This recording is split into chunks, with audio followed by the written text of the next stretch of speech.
especially if you are not comfortable with being well known or being seen or being talked about.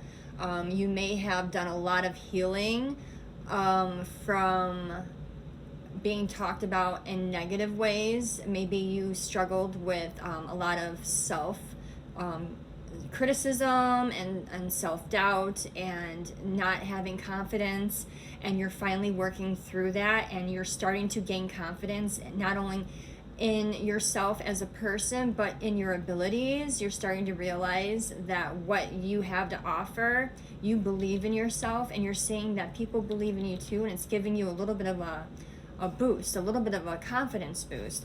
But you are finding yourself extremely anxious right now, because with that there comes a lot of responsibility, and when all eyes are on you, you're almost feeling like, I don't want to fumble the ball and give misinformation or misguide or misstep.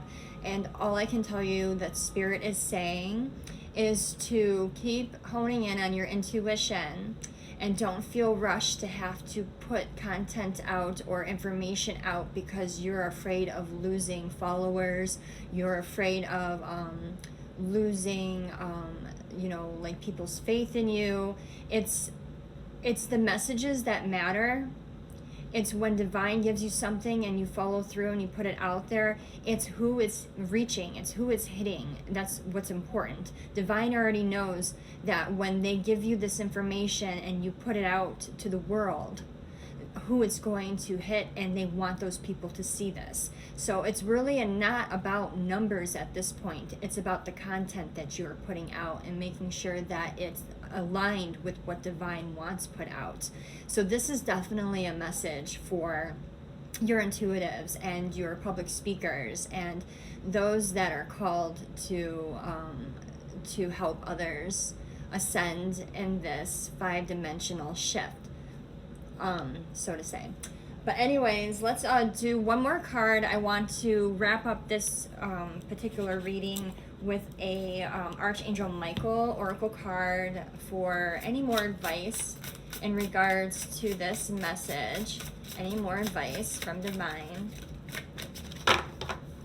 Let's see.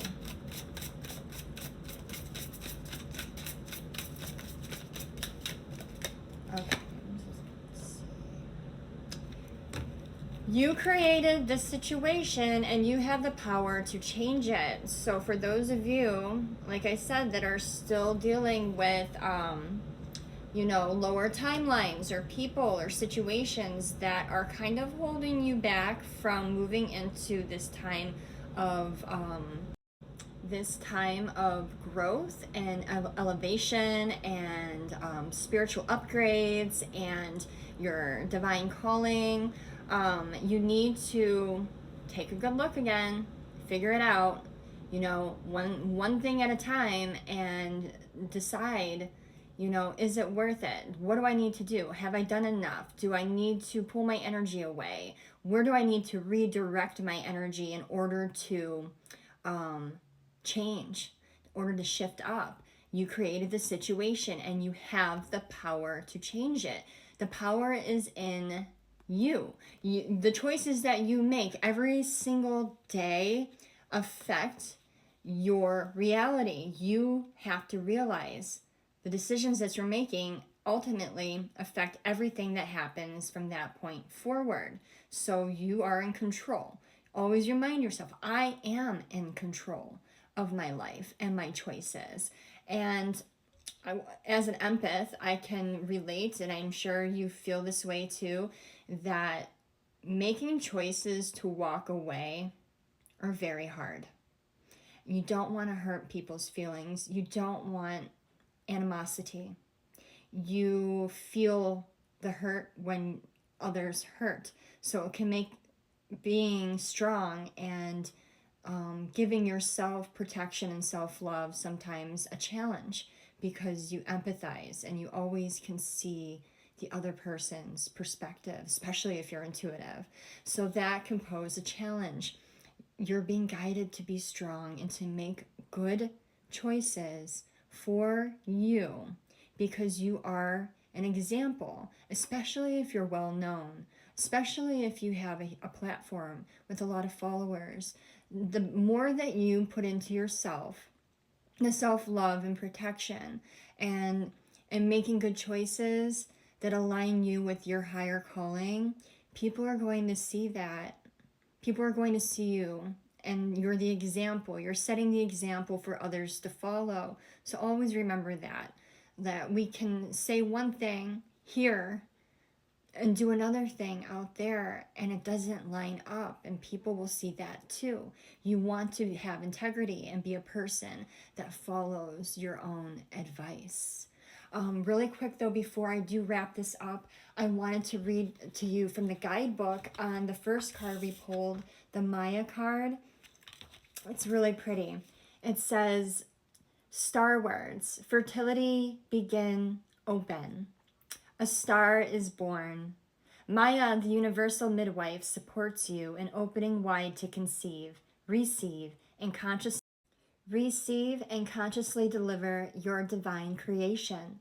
This is the birthing phase of a cohesive consciousness born from the sacred marriage of the divine feminine and masculine. You are entering a new era in which the feminine ascends and comes into balance with the masculine. Connect to the nurturing energy of Maya as the spiral of creation weaves together in euphoric unison, and you birth a baby, blessed beginning or mission. So this could be literal. It could be the actual literal joining of a feminine and masculine and the birth of a baby, a whole new story, a whole new chapter.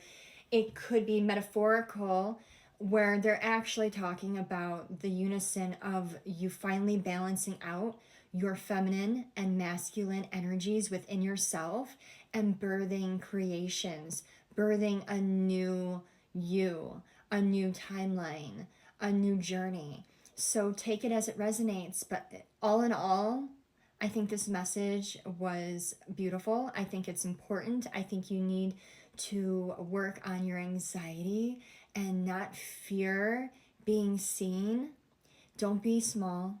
I know maybe in the past you've been put in a position where you had no choice but to make yourself little in order to please people. But now it's your time to shine. You are leading the way. You need to be big, be bold, and speak your truth to all ends of the world, because that is your calling. Have the most beautiful day.